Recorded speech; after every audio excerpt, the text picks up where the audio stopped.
The topic of today's video is lenses, and specifically prime lenses. A few days ago I was browsing eBay, as you do, and I was talking to my friend Cameron about buying some vintage prime lenses for quite a while. And Cameron actually did it about a week ago. He bought one, and when it turned up he sent me a photo and it just looked so cool that I thought I've got to get one. And then, being me, I went on eBay, looked at one and bought one, and then bought two more. So the reason I talk about this is because for budget filmmakers this is an amazing option that I was never really aware of until about 6 months ago when I started hearing about it and seeing videos about it on YouTube. But the reason these lenses are so good is because they're so cheap and the image quality is ridiculous. So, for example, I paid £14 for this lens, which is on the camera right now. I paid £25 for this one, and I paid £19 for the one that's on the way. And as you can probably tell, the image quality is pretty good. And to put that into perspective, this is my Nikon 18-55mm kit lens, which came with my first camera. This lens would probably cost about £65 brand new, or like, I don't know, £25 to £30 second hand. So you'd have to pay more for this lens than this lens.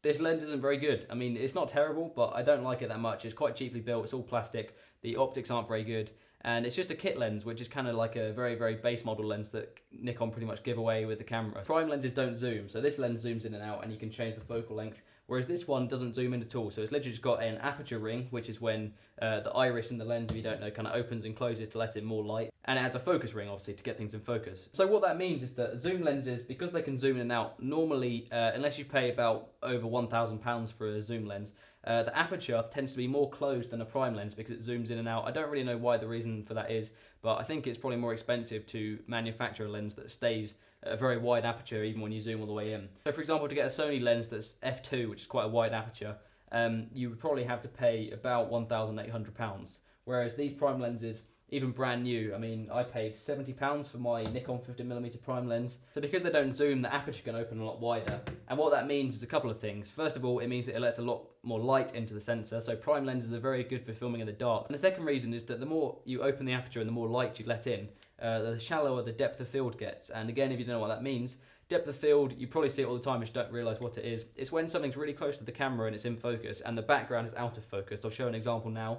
This is a photo I took of my cat this morning. This was at the widest aperture, so f2, I believe, on the prime lens that I bought, and that was taken on the lens that's on the camera at the moment. And as you can see, his face is in focus and the carpet right next to him is in focus, but everything else is really, really blurry and it looks really lovely.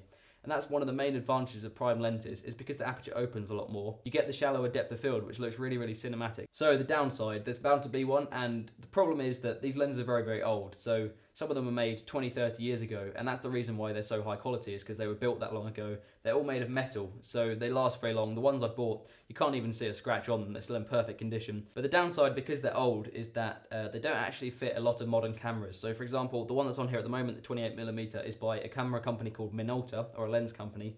And they're not really around that much anymore. They're definitely not big like Canon and Nikon or Sony or Panasonic. And so the problem with that is that it doesn't actually fit on my Sony camera. And you're now probably thinking, well, hang on a minute, the lens is on the camera, how does that work? And the reason it's working is because I currently have an adapter on it that lets the lens connect to the adapter and the adapter connects to the camera.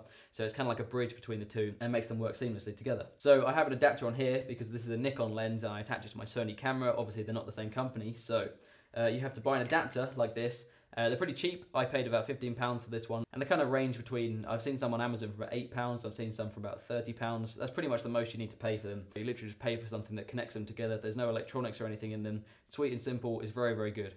In my case, I actually bought 3 lenses, and 2 of them by the same company. They're both by this company, Minolta. If you can find multiple lenses that you like and you want to buy them, they're by the same company, then I would advise doing it, because you only have to buy one adapter then, which is perfect. Which is one of the other downsides of the lenses themselves. Because they're quite old, the camera companies that made them back then aren't necessarily around as much anymore. And also the camera mounts are very different. So for this lens, it was really, really easy to find an adapter. I just typed it into Amazon and one came up straight away, and there were about 20 on that I could buy. This Tamron is being quite problematic. It's a very, very old mount that goes back quite a long way. It's about 30 years old. And I'm actually struggling to find an adapter for it. I'm sure there's one out there because there's literally hundreds and hundreds of combinations to adapt different lenses to different cameras.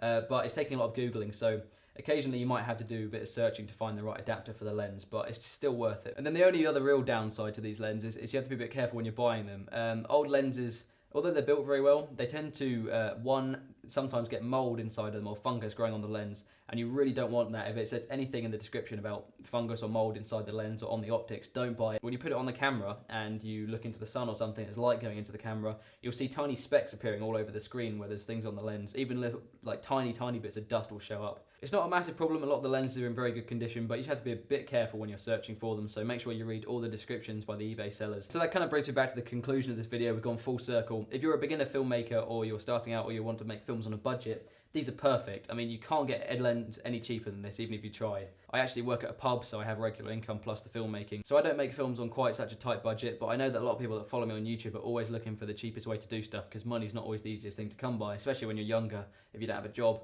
It's literally pennies for a lens. The last thing I'm going to say is that I would recommend getting a few if you can, because obviously you can't zoom in and out, so get some that cover all the ranges. So for example, a wide angle lens, maybe a 35 like this one, get a 50mm. I've got a 50mm that I've had for a long time and I really love it. And then maybe get something like an 85mm. And with those 3 or 4 lenses, that'll cost you probably less than £100 to get 4 lenses, and that'll cover all the ranges and it will look fantastic. You'll have such cinematic shots that you'll be blown away.